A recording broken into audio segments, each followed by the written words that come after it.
dream. A place of many wonders and full of life.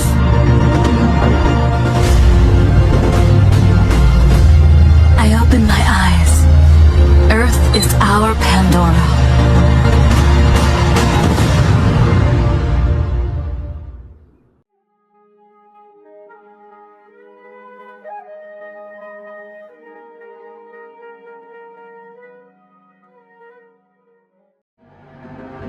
Hello fellow listeners, let's go discover Rangiri Dambulla Cave Complex or the Golden Cave Temple. So this is situated in the city of Dambulla, which is in the Matale district in the central province of Sri Lanka.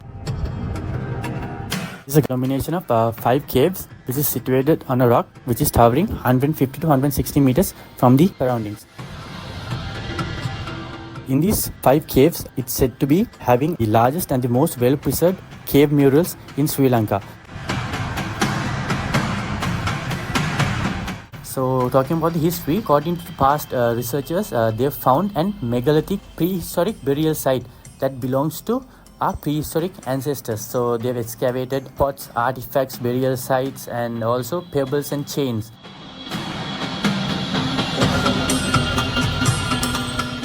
They believe that these caves, the Rangiri Dambulla Cave Complex, I told you it's consisted of 5 caves, and these caves might have been used by our prehistoric ancestors, and the dates date back to 2700 years. It's called Ibang Kotua and it's open for the public. You can go have a visit.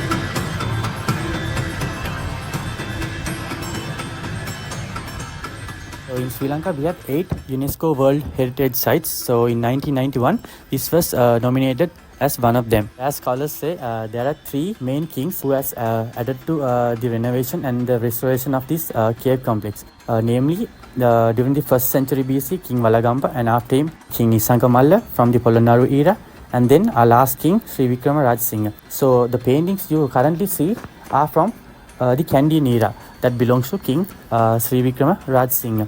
So what you can see now is the paintings of the 17th and the 18th century. But as the scholars say, as the new kings came up, they covered the old paintings and they repainted according to their style. So what you can see is the Kandyan era painting.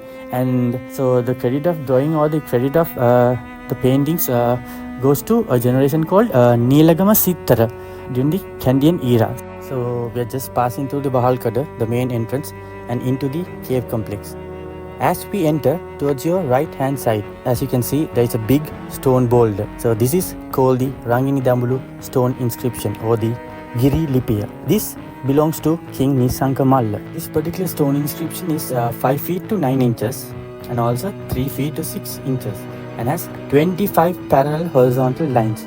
And medieval Sinhalese letters have been used here, which has been used in the 12th and the 13th century of Sri Lanka. And basically it says the power and the works and the expeditions of King Nisanka Malla. So it says the expeditions he took to Chola and Pandya countries, restored and gold gilded some of the Buddha statues, also named this complex as Swarnagiri Guha, and he united 3 clans of monks and contributed in spreading Buddhism and built many viharas across. Also celebrated a big puja.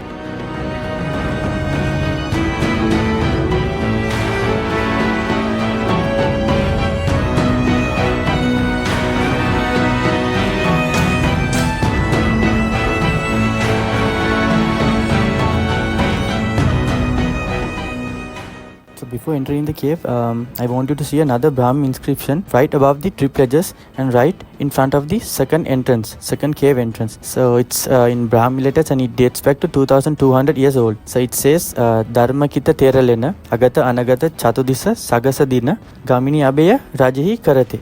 So it basically says the cave of the elderly Dhammarakita given to the committee of the four quarters, present or future, in the region of Gamini Abaya. So as scholars say, there hasn't been any other king which dates to that particular 2200 years with the name of Gamini Abaya except for Vattagamini. So Vattagamini basically means Valagamba.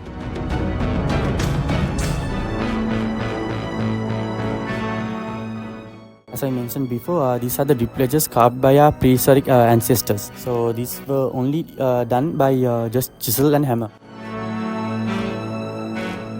Main purpose of these drip ledges are to refrain water pouring into the cave.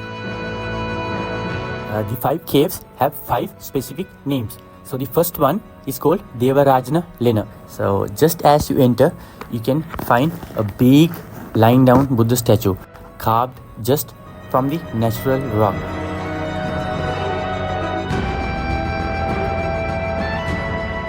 And right opposite to the foot, the closest disciple of Gautama Buddha, which is Ananda Thero. So likewise, there is one more unique feature in this cave. There is a statue of God Vishnu, and also it's filled with murals. So it's an amazing place to come. So that's it in the first cave. So let's go have a peep into the second cave, which is the Maharaja Lena, and which is the largest and which is my favorite. There were 153 Buddha statues, 2 statues of kings, and also 4 statues of gods. So right as we enter, we see a standing Buddha statue with 2 dragons on either side. So if you can remember, I told you we had 3 kings from 3 eras, and some of the sculptures hasn't been changed. For example, these dragons in the second cave, as you can see, the eyes of the dragons are sideways, but when you go to the third cave, they are right, straight, looking straight forward. That belongs to the Bodhisattva, the next Buddha. The person who's going to be Buddha in the next life. So this is my favorite mural, the Mara or the defeat of the demons. So Lord Buddha is being drawn in large surface area, and many demons are coming to attack Lord Buddha and not let him attain Buddhahood. And there is one main demon king on top of an elephant with many heads coming to attack Buddha. And on the other hand side, all these demons are running away except in defeat, and the Mare or the main king demon has fallen to the ground and lost all his heads, and so has his elephant. So in this moment, Buddha is doing a special pose called the Bhumi Parsha Mudra, which means he puts his palm down and touches the earth. And once he does that, there is a crack on the earth, and the Mother Nature comes out and says, yeah, he is Buddha, he has attained Buddhahood, and there is no defeating him. And that's when everyone accepts defeat and runs away. So that lady, as you can see from a yellow colored small picture, so she's called Polo Mahi Kanta. So she accepts, and she tells everyone that he has attained Buddhahood. So as you have a closer look, you can see a demon holding a gun on your right hand side. So guns in Sri Lanka were introduced during the Kandyan era. So this specifically confirms that these pictures belong to the Kandyan era. So these are the statues of God Uppalavanna and God Saman, as researchers say. So towards your left is God Uppalavanna, and towards your right is God Saman. So this is one historical event, the great fight between 2 kings, King Elara and King Dutugamunu, and King Dutugamunu won the fight. And this is the oldest Sri Lankan flag, the Handa Ida Kodiya. So this is one historical event, and also this is a statue of King Walagamba that you can see as you enter the second cave towards your left hand side. So the Nilagam Sittara painting generation, who are responsible for this beautiful mural drawings, made sure that they drew murals under 3 themes: past stories of the lives of Buddha, we call it the Jatak Katha, and also important incidents during Buddhahood or during the life of Gautam Buddha, and also historical and ancient incidents. The method of drawing used in these murals are dry fresco painting or fresco eco.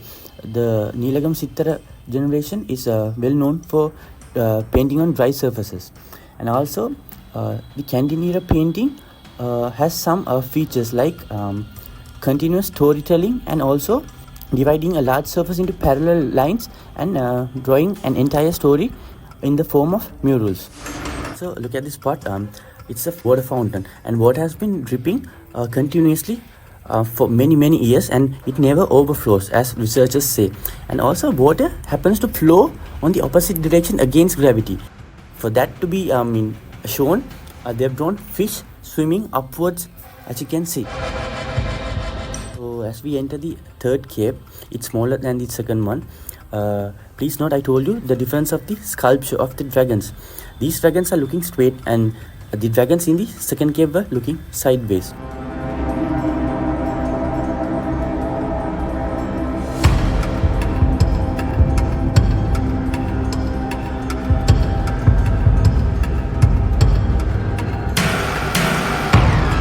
And also, just as you enter, the main things you have to keep your eye on is the statue of King Sri Rajasingha, which is towards your right hand side. So one of the main murals you have to keep your eye on is the mural of the Anutartha Villa.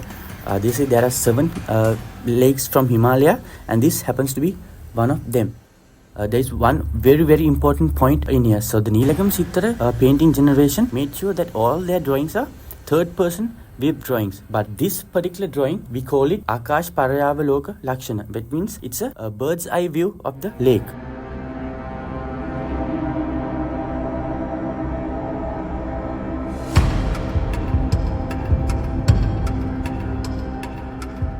So we enter the fourth cave, which is the Pachima Vihar, and this is also important to King Valagamba.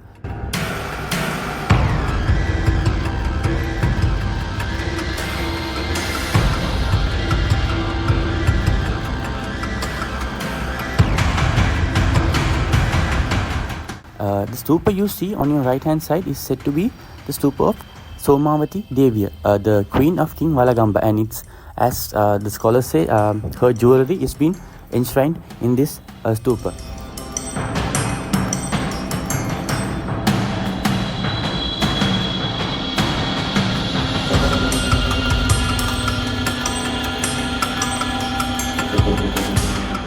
We enter the last cave, which is the Devana Alut Maha Vihar.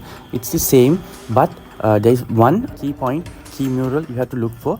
There's a picture mural of a god called Vishmakarna Divaputra. So this god is said to be the god responsible for art and crafts. So we've come to the end of this beautiful cave complex. I hope you guys enjoyed it and you got something out of it. And if you have any question, please feel free to drop a comment and I'll definitely get back to you. And also, I'm going to drop you some Word document files where in detail brief descriptions of some parts that I missed are in these documents. So see you back again with another brief explanation on a majestic side of Sri Lanka.